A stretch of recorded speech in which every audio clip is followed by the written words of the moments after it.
Good morning, good morning. I would say good night, but it is 1:50 a.m. Wednesday morning, so it is now morning time.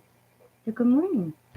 I hope everybody had a very, very good and blessed and safe Tuesday.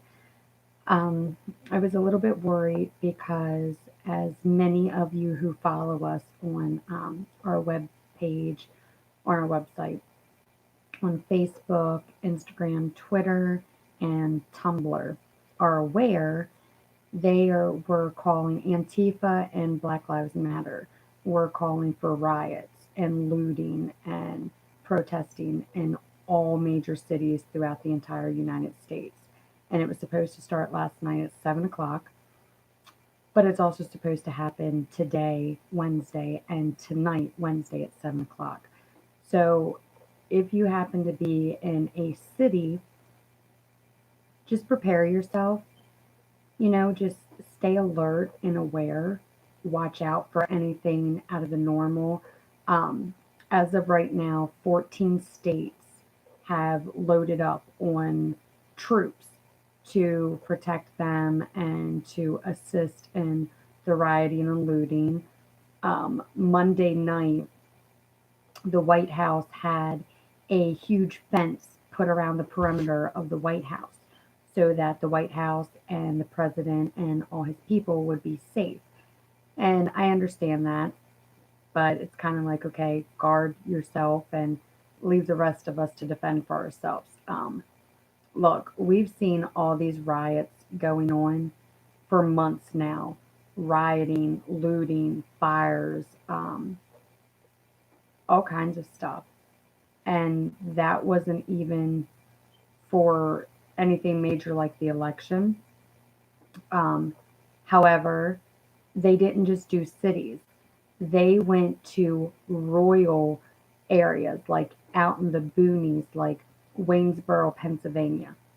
Not too many people have heard of that. And yet they went there, they protested, and they rioted. They went to Chambersburg, Pennsylvania, which is even more unknown of. And they did the same thing there. They went to all over. So just prepare yourselves. I broke my nail. Okay, well, there's that.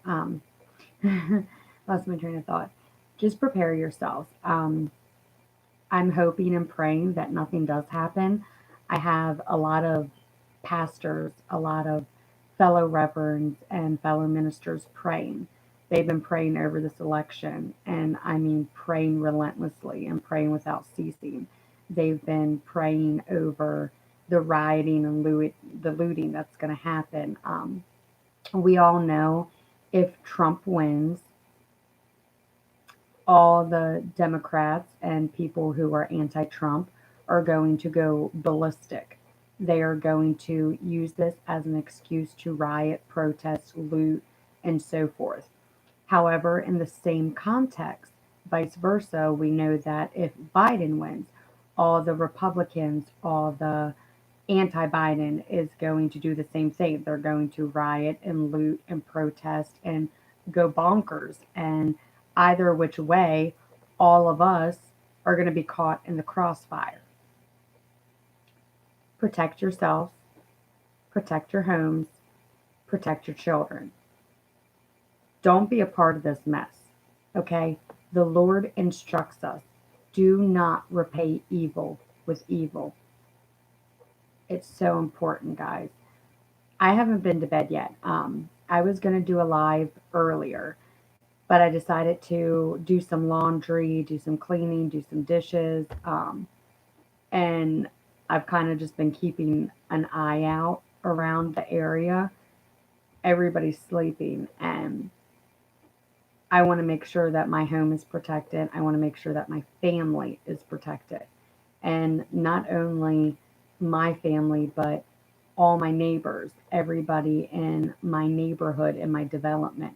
I want to make sure that they're protected too. So I figured if I'm awake while everybody else is sleeping, if I hear something or see something, I can alert people. I think the worst thing is with all of this stuff going on, being caught off guard. See, if you know something's going to happen, you're prepared, you're ready for it. And even though it may be a lot in the moment and it's overbearing, you're still prepared to face it. Physically, you're ready. Mentally, you're ready. Spiritually, you're ready. It's when you're caught off guard that it's unbearable and you panic and there's room for error. I'm an over, um, what's the word I'm looking for? I'm an over worrier. I worry more than your average person. I prepare more than your average person. When people think of one or two steps or the obvious, I have already played out every single scenario, every which way that it could possibly go. That's just how I am. So I couldn't sleep. I'm getting a little tired now, but I haven't done a live in a while. I wrote this sermon weeks ago, last month actually, and I have a lot of our followers, our subscribers, and our members who have been waiting for this, and I just haven't had time to do it. Um, I've been slacking majorly with the ministry, and I do wholeheartedly, so wholeheartedly apologize for that. It's just been so much going on. But I also wanted to stay awake, like I said, in case anything went down. Also, I want to know who wins because I know whoever wins, I'm going to wake up to a bunch of chaos. And I'm sure tons of y'all are worrying the same thing. Like, you can't stay up, you're tired, um, you have work the next morning, your children have school, whether that's in school or virtual learning, and you need your sleep. But you're worried about what you're going to wake up to in the morning. Well, I have insomnia. I suffer from insomnia a lot. So that's why normally when y'all see me, doing lives at nighttime, I'm normally good to go because normally I can't sleep. I get maybe 2 to 3 hours of sleep a night, if that, and I'm good. I mean, I load up on coffee, Mountain Dew, and water, but I just don't sleep that much. I don't know, too much going on. But anyway, I have been updating all you guys on our Tumblr account, on our Facebook account, on our uh, Abide in God's Grace Ministries Christian Men's Group on Facebook, on our Abide in God's Grace Ministry Christian Women's Group on Facebook, on our Twitter account, our Facebook page, Instagram, Tumblr, just everything, all the social media platforms that we have. I have been keeping y'all updated about the election since I think 1107, 1108. So I've been watching this for hours, and actually, I really wanted to go live a couple hours ago, like around 10, even around 11, but I was getting caught up on all the other YouTube channels that I watch. So I was watching Richie from Boston and catching up on his channels, and then Richie from Boston and Days of Noah, and then Plenty Fish, um, A Call from an Uprising. Why can't I think of them? They're my favorite. Oh my goodness. Shaking My Head Productions, Shaking My Head Productions too. And then also check out the Impossible channel. James is phenomenal. There's stuff going on in this world that none of us know. And his subscribers send him amazing footage. I mean, like once in a lifetime footage. So if you want to know really what's going on, check all of them out. You will not regret it. I promise you that. And I don't make a promise that I can't keep. So just putting that there. Now, my sermon that I wrote is Providence and Prayer. If God is sovereign, why pray? And then it's prayer with Reverend Blackburn. So I want to go ahead and let you guys know what the poll is. So Trump has 213 votes. Joe Biden has 224 votes. So Biden is in the lead. If you go to our Facebook page, you will have a better breakdown of that. I literally broke it down to, okay, Trump has, um, you know, at the time it was 118. And I put all the states that voted for Trump that came back. Biden had 204 and all the states that voted for him. And then I've been updating it nonstop. So definitely check out those. I'm going to put it in the chat.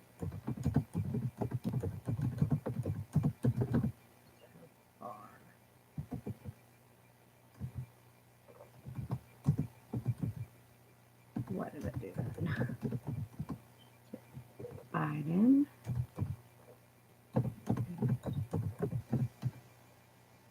Oh, I cannot spell right now. I can't.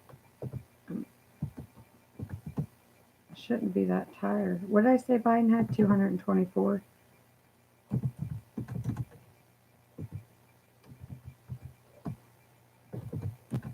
You know what? Stand by. I'm sorry, y'all. 224. All right, 224. Yes. And then Trump, who is a Republic, has 200. Was it 219 votes? Oh my goodness. I never forget this. 213. Okay.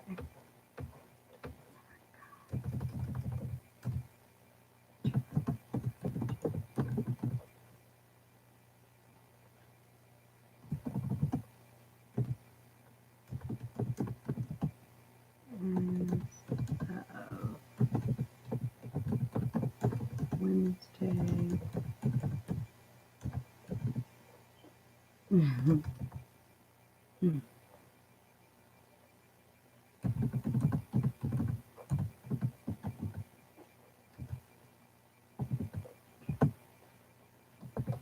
Uh, 2:03. Now this is not going to be a long live because my husband gets up at 3 o'clock, so I got to make sure that I have him up and ready for work. Okay, so now that that's in there, I put in the chat, Biden is leading so far. Biden, who is a Democrat, has 224 votes. Trump, who is a Republican, has 213 votes as of Wednesday, November 4th, 2020 at 2:03 a.m. So you'll have that. Okay. So providence and prayer. If God is sovereign, why pray? What is that in the background? It's right there. I'll see that. There's no light. Nothing should be. That's weird. So weird. Okay. Earlier in our study of prayer, I made mention that our prayer life is intimately related to the providence of God. And we talked about how it's God's provisions that we are praying about and for when we entreat Him in our communication of prayer. But when we look at the doctrine of divine providence, we recognize that God governs the entire universe and all things in it, and that He is sovereign over everything that takes place. And as soon as we begin to wrestle with the sovereignty of God over His creation and really examine the fine points of the doctrine of providence, one of the first questions we encounter is, well, if God is sovereign and if He ordains everything that comes to pass in some sense, what use is there for or in praying? Why should we pray at all? I get that question all the time. And of course, the simplest answer I can give The easy answer, which doesn't satisfy too many people, is that God not only ordains the ends of the universe and in human history, but he also ordains the means to those ends. And just like he sovereignly has a plan of salvation that he is unfolding in history, part of the way in which he works out his plan of redemption is through the preaching of the word. It's God who brings the increase to the preaching of the word, but he uses that means for his end. And so, therefore, we have a responsibility in light of divine sovereignty and in light of his providence to be engaged in preaching. Well, the same thing can be said for prayer. God works in and through the prayers of his people. And so it's not that the New Testament says, well, God is sovereign, so you can just go back and put up your heels and take a nap and don't be engaged in preaching or in praying or in any activity. On the contrary, it's because God is sovereign that we get so excited about the whole entire role of prayer. Because in his sovereignty, he has so designed his plan of salvation as to work through the prayers of his people. And that's why the Bible again and again encourages us, not only encourages us, but commands us to be actively involved in prayer. Well, then the question comes, do you mean then, Reverend Blackburn, that prayer changes God's mind? I get that question a lot too. Well, let's look at that. Does prayer change God's mind? Well, if we ask the question in that manner, obviously to ask that question is to answer it. And the only answer I can give to it is not simply by saying, no, prayer doesn't change God's mind. The only real answer I can give to that question is, of course not.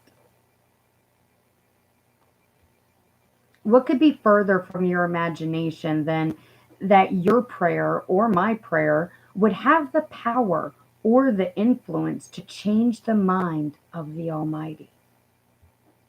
Let's just think about that for just 2 minutes, and you will see that to ask the question is to answer it. Because what, okay, what would have to happen for God to change his mind? What kind of a view of God do we have when we assume that God has worked out a plan and he has his plan A and he's about to implement this plan that grows out of his perfect knowledge of his absolute wisdom and his total righteousness and integrity? So he's utterly incapable of having an evil design and he's incapable of having a foolish plan, isn't he? And so he has his plan A and he is going to implement it. And then all of a sudden, something he hasn't anticipated takes place. You begin to pray. And you say, well, God, could you please change this plan a little bit? I would prefer that you do it a different way. Have you considered this? And have you considered that? And suddenly you're God's guidance counselor and you get him to change his mind because you persuade him that his first plan was not a good one. Or you give him information that he lacked before you talk to him. Now think about it. What kind of a God do you have if you think that you have to inform him of the details of what is going on down here? Now, the scriptures tell us that the Lord knows what you need before you even ask of it. And what's the conclusion? Therefore, you don't need to bother to ask. Isn't that amazing? Isn't that amazing that the Father who knows everything about you, he knows every single hair on your head. He knows every single thought in your mind, every single word that is going to be before it's even formed on your lips. He knows what you're going to say before you even say it. There's nowhere. There is absolutely nowhere, okay, that you can escape from his presence. He knows you inside and out. He knows what you need, but he still says, "Come and tell me what you need." Now, beloved, when he does that, that is not for his benefit. It is not for his education, and it's not for his edification. Who is it for? The answer is obvious, isn't it? When he asks us to come and tell him what our concerns are and our needs, he's inviting us in to the sacred presence of the Almighty in heaven itself and to say, "Come and talk to me," for our benefit. Because we walk away from that communication, from that experience of speaking our needs and our concerns before the Lord, encouraged and at peace, because we have been with Him in that discourse. But let's not flatter ourselves to the place where we think that our wisdom is greater than His wisdom or that our knowledge is such that we can give Him information that He didn't previously have. Well, again, when I give that kind of an answer to people to the question, does prayer change God's mind? When I say, no, it doesn't change God's mind because God's mind knew what you were going to pray before you even prayed it. And that knowledge was factored into his plan all along. Well, then you say, again, that sounds like it's all programmed and there's no reason to pray. Well, let's ask the question another way. Not, does prayer change the mind of God, but rather, does prayer change things? Does prayer have any impact on what actually comes to pass? And the answer to that biblically is yes. And not just a simple yes, but a by all means yes. Let's take a moment to look at James' teaching on the subject in the fifth chapter of his book, beginning in verse 13. We read these words: Is anyone among you suffering? Let him pray. Is anyone cheerful? Let him sing psalms. Is anyone among you sick? Let him call for the elders of the church and let him pray over him, anointing him with the oil in the name of the Lord. And the prayer of faith will save the sick, and the Lord will raise him up. And if he has committed sins, he will be forgiven. Confess your trespasses to one another and pray for one another that you may be healed. The effective, fervent prayer of a righteous man avails much. Elijah was a man with a nature like ours. He prayed earnestly that it would not rain, and it didn't rain on the land for 3 years and 6 months. And he prayed again, and the heaven gave rain, and the earth produced its fruit. I want you to read James chapter 5 and look at verses 13 through 18. Now, first of all, you have to understand something about the kind of literature that I just read from this book, James. The book of James is called the only book that fits the genre or the literary category of wisdom literature in the Old Testament. It's very Hebrew in its orientation. You don't get long, abstract, developed arguments in James. Rather, you get, for the most part, aphorisms, short, pithy statements that incorporate truths that are given without all the detailed qualifications that you might find in the didactic literature, for example, in the style of the Apostle Paul. So you have to be careful when you read this because some read it and say, well, wait a minute. He says the prayer of faith will save the sick, the Lord will raise him up, as if this were an absolute promise to every single inquiry.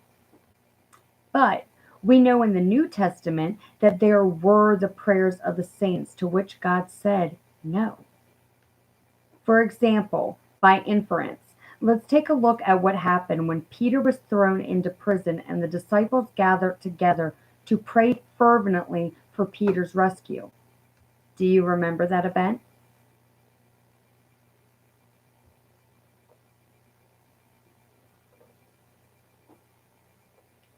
And as they were praying, there's a knock at the door. Somebody goes to the door and opens the door and sees Peter standing there. And what happens? He closes the door in his face. He says, Peter's ghost is out there. I mean, God answers the prayer, and when the answer to prayer is right before their eyes, they still don't believe it. But there is where we see how the early church prayed for the release of Peter and God answered them. But the same narrative tells us about the martyrdom of James. Are we to believe that that the early leaders of the church didn't pray for James? We're told in Paul's epistles of those who had been sick and had not been healed. Even Paul talked about how he prayed several times for relief from the thorn in the flesh, whatever that was. And God's response to the apostle was what? My grace is sufficient for you. You see, sometimes God says no, even when we are sick. But at the same time, what James is encouraging is he's saying, hey, we understand that's a given, that God doesn't always say yes, but don't miss out on the opportunity. Pray for the sick, pray for those who suffer, because God does answer prayers. God does heal the sick, He does relieve our sufferings, but it's not cast as on absolute guarantee. If that were the case, I mean, keep in mind that every Christian who lived in this world before, let's just say to be on the safe side, 1880 has died because Christians died. Not just unbelievers, but Christians died. And when Christians get sick, there are always Christians that pray for Christians when they get sick. And at some point the Christians die. And that was true of every apostle in the New Testament. There is no absolute guarantee that Christians are going to escape suffering, pain, and disease, and so on. We know that. But nonetheless, we still are to be encouraged because there's a massive impact from that prayer that God does at times heal people and restore them and also alleviates their sufferings. Sometimes He says yes, sometimes He says no. Now, one of the things that's really misappropriated from this text is that James said it's the prayer of faith that will save the sick. And so we've had a whole theology emerge in the popular culture, and it's associated with with a so-called thing called faith healing. So that if you are not rescued from your malady and delivered from your disease, then obviously the problem is you didn't have the faith. And if you have true faith, you'll never be sick. You'll always be cured, and so on. God always wills healing. You hear that kind of theology. You just have to name it and claim it, and so on. This is such a gross distortion of the total picture of what prayer is supposed to be and do in the Bible. I've had people tell me that if you pray for somebody and you say, if it be thy will, O Lord, please raise this person up, and that is a sin. And I'm like, are you crazy? It's an affront against God to say, if it is God's will, because God always wills that. I say, wait a minute. If it is a lack of faith to say, if it be thy will, what does that say about the posture of Christ's prayer in the Garden of Gethsemane? The greatest teacher we have on how to pray is Christ Himself. And when He was faced with His great passion, His ultimate suffering, that none of us can imagine what it was like to have the cup of God's wrath set before Him. I can't imagine that. And He, in agony, sweating beads of blood, is on His face before God in the Garden of Gethsemane. And He says, "O Lord, if it be Thy will, let this cup pass from me." Was that an act of unbelief on Jesus' part? By no means. And He hasted to add, "Nevertheless, not my will, but your will be done," which is also mentioned by James. Those two little words, Dio volente. Don't say that you're going to do something next week or next month or next year without saying at the same time, Dio volente. God willing, I will see you next week. God may not be willing. God may take me between now and then, or God may put me on my back and incapacitate me so that the plans that I have prepared for next week will not come to pass because God doesn't will. You see, faithful prayer, true faith, what faith is in its essence is trust. And the prayer of faith is a prayer that trusts God for the outcome, even if He says no. That's what Jesus teaches us in Gethsemane. Nevertheless, not my will, but thine be done. So that if you want me to take that cup, I'm going to trust you while I'm drinking the cup. That's the posture of Job. Though he slay me, yet will I trust him. And so, again, we go back to the principle, the premise that I've been repeating, that when we pray, remember who it is we're talking to. Remember who it is whose will is sovereign. And God's will does not always agree with my will. And aren't you glad? Because if it did, that would make me God. And I guarantee you, I would be an extremely poor, horrible substitute for the one who already holds that position. All right, so saying, if it be thy will, is not an act of unbelief. It is an act of trust, trusting in God and His will. Nevertheless, having said all of that, again, James will not allow us to retreat into fatalism where we just say, Q Sierra, Sierra, what will be, and I don't have to be engaged in serious prayers. But then he goes on to say, the fervent and effectual prayer of a righteous man avails. What? Everything? No. No, but it avails much. And that answers the question, does prayer change things? Yes. Yes, a whole lot of things. Does it avail for everything? Or I'm sorry. Does prayer change things? Yes. Yes, a whole lot of things. Does it avail for anything? Yes. Yes, it avails much. But again, he doesn't say the cavalier, casual, insipid prayer of an unrighteous person avails much. No, it's the fervent prayer that avails, and the fervent prayer of a righteous person. A righteous person, relatively speaking. So, what about fervency? Well, it's not that we have a Richter scale that measures the emotional intensity of every prayer. But fervency means praying with some degree of passion. And that passion should be in mm, proportionate relationship to the severity of the need and the seriousness of the thing. It's not that we just scream and yell and shout and carry on in church on Sunday morning so that we can exhibit passion over who's going to win the football game that afternoon.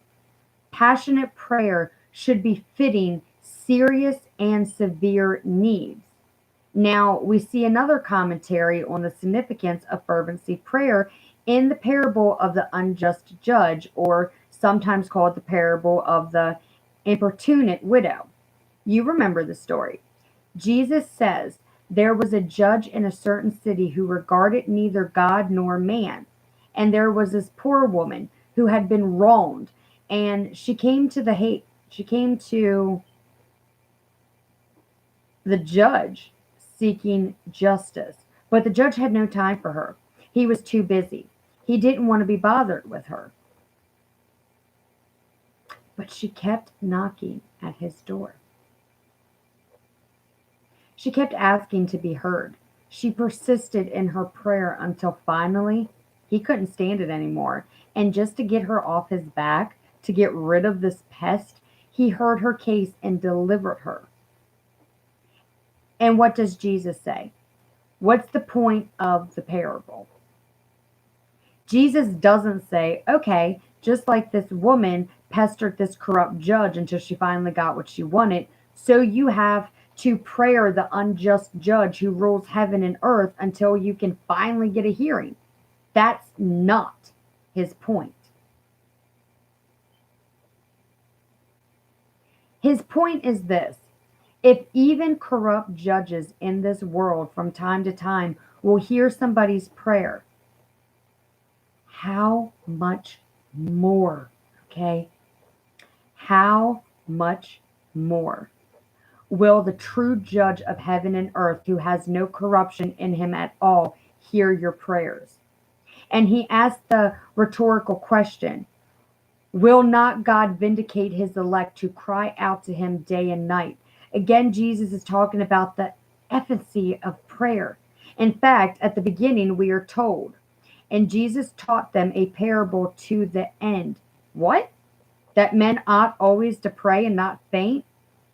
That was the point of this parable. That's the point of the sermon, that we want to emphasize what Jesus taught in that parable, that we ought always to pray and not faint. And if we feel from time to time on the edge of fainting, if we feel like we're about to give up, chances are we have been in a lax in our prayer, because there is a corollary between prayer and courage, prayer and hope. So the next time you are thinking of fainting, remember that the fervent, effectual prayer of a righteous person avails much. And it is a mandate, but again, it is one of the greatest privileges that God has given his people, that we can come to him where no one else cares and nobody else wants to listen. And he cares and he will listen. Renew your mind in Christ. Thank you for joining me for this. God bless you all. And remember, no matter who wins this selection, stay strong in the Lord. Stay strong in the Lord, putting on and staying clothed with the full armor of God. Standing up courageously and fighting the good fight of faith. God bless you all and have a great day.